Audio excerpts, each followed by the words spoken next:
The courtroom was suffocatingly silent, so silent that the faint buzz of the fluorescent lights above felt like thunder. Everyone's eyes were on the man standing in the defendant's box, Jack Harlan, a decorated veteran, single father, and now, a man accused of assaulting a government official. He didn't look like a criminal. His shoulders were broad but tired, his jaw square but covered with days of stubble, and his once proud military posture now seemed weighed down by invisible chains. Yet what drew the most attention wasn't Jack, it was the small figure sitting behind him, clutching a tattered stuffed rabbit. Lily Harlan, 10 years old, his daughter. The prosecutor spoke coldly, his tone slicing through the heavy air. Your Honor, this man attacked a city official during a neighborhood dispute. Regardless of his military service, violence cannot go unpunished. Jack clenched his fists. That official was harassing my neighbor's son. I didn't attack him, I pulled him away. Enough, the judge interrupted, her gavel tapping once. Judge Meredith Klein, known for her unshakable logic, rarely entertained emotional appeals.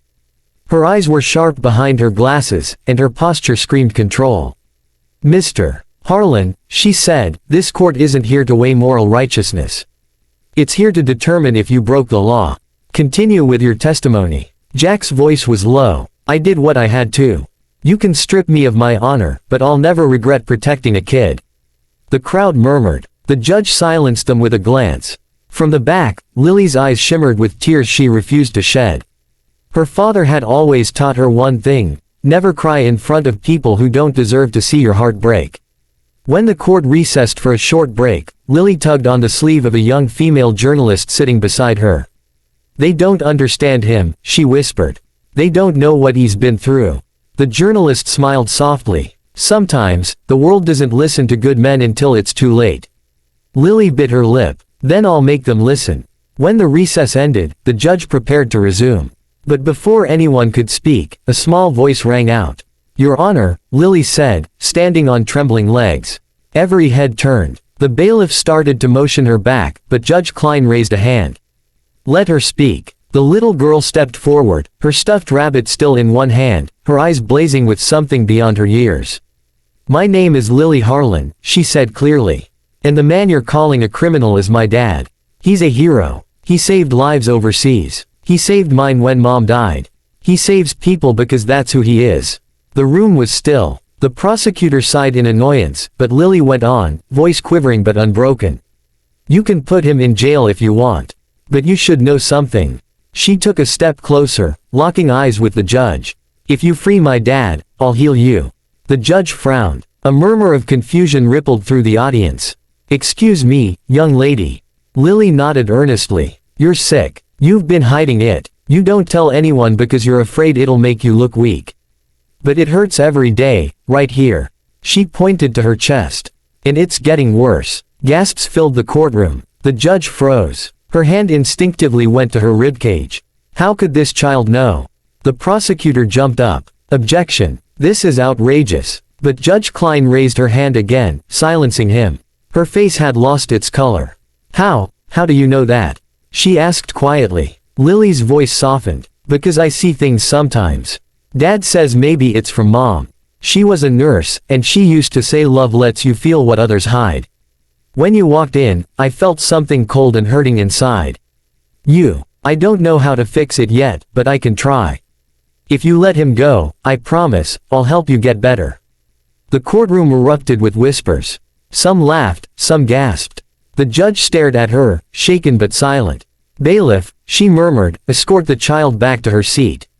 Lily didn't resist. She just looked at the judge one last time and whispered, you don't have to believe me. You'll see soon. The rest of the hearing dragged on. Evidence, witnesses, testimonies. The prosecutor pressed hard. Jack's defense was thin. When the closing arguments ended, Judge Klein called for a short recess to deliberate. But as she retreated to her chambers, her chest began to ache sharply.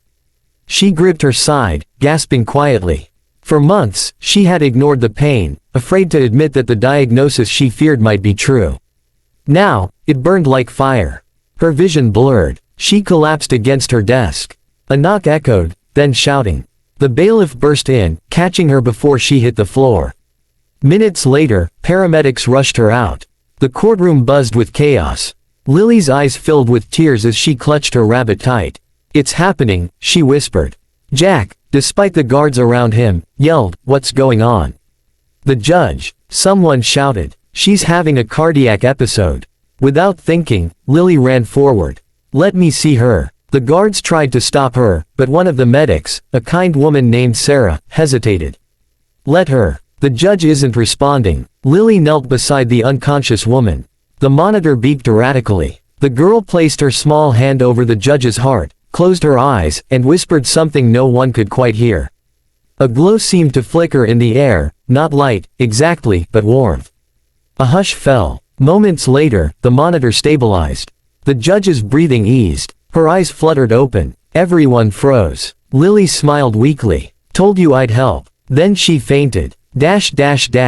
Hours later, at the hospital, Judge Klein awoke to find Lily sleeping in a chair beside her, Jack sitting quietly across the room in handcuffs. The doctor stood by her bed, looking bewildered. "Your condition, it's stable now. Frankly, Judge, I can't explain it. You were in early-stage cardiac failure. But now, your heart rhythm is completely normal." The judge looked from him to the sleeping child. Her throat tightened. "Release him," she whispered. The doctor blinked. "Pardon, Jack Harlan. Release him. Immediately." The next morning, news of the courtroom, miracle, spread across the city. Some called it superstition, others called it divine intervention. But for Jack, it was just his daughter being Lily, his brave, mysterious little girl who somehow always knew when someone's heart was hurting. When Judge Klein visited them later, out of court and out of uniform, she carried a soft smile that no one had seen before. "Mr. Harlan," she said, "I reviewed your case. The evidence shows you were defending a child, not attacking anyone. The charges are dropped." Jack stood, stunned. "Judge, I don't know what to say." She looked at Lily. "You already said it, by raising her."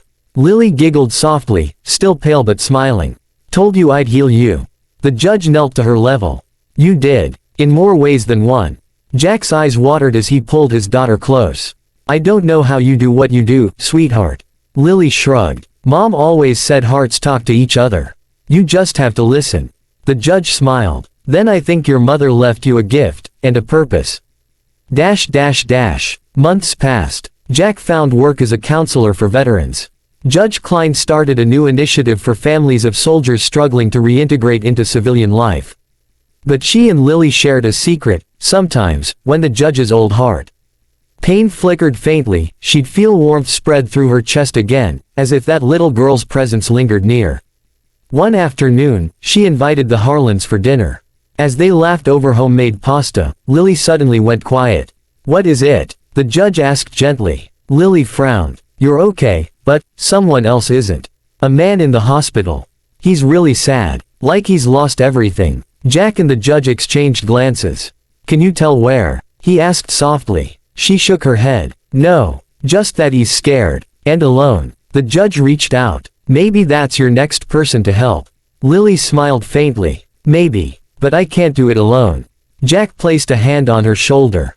"You'll never have to." 2 weeks later, the judge received a call. A wounded veteran had attempted suicide at a local hospital. His condition was dire. Without thinking, she called Jack. When they arrived, Lily went straight to the man's bedside. He was unconscious, tubes running from his arms, his body gaunt. Lily held his hand. "He's lost his reason to live," she whispered. "He doesn't remember why he's still here." Jack looked down at the man's chart, and froze. "Judge, this man served under me," he said hoarsely. "His name's Sergeant Rowan. I thought he'd died overseas." Lily squeezed Rowan's hand tighter. "Then maybe you were meant to find him again." The room went still as Lily closed her eyes. The beeping steadied. Her lips moved silently, as if she were whispering hope itself into his soul. And then, Rowan's eyelids fluttered. The doctor gasped. "He's responding." When Rowan finally woke, tears filled his eyes.